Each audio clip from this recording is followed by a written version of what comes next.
Some of the typical questions that children ask, regardless even of their age, are in reference to how they worry about the injured parent and how they worry about their non-injured parent, as well as how they worry about themselves and how this affects me. So some of the typical questions that kids ask are things that specifically involve how the injury was received. So what happened to Dad, for instance?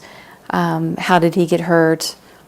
And more specifically, is he going to be okay? Is Dad going to die? Is there any possibility this might happen to Dad again? So there's lots of concern about the welfare of the injured parent and how they were injured. The other questions are often about myself and how this is going to affect me. So younger kids, for instance, often want to know things like, will I catch this? Will I get this? Will this somehow, will your injury affect me physically? They also ask a lot of questions about how it's affecting the current routine or what's different about our family. So for instance, will you still play with me? Will you still take me to school? Can I have my friends over? And what do I tell my friends about how you look now, if the injury is obvious, if it's physically obvious?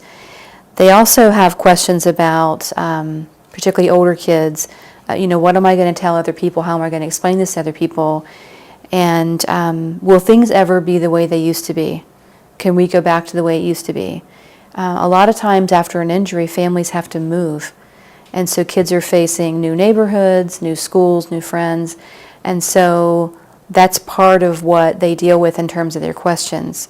Can we go back to where we used to live? Can our life be the way it used to be? So those are common struggles that particularly older kids would have.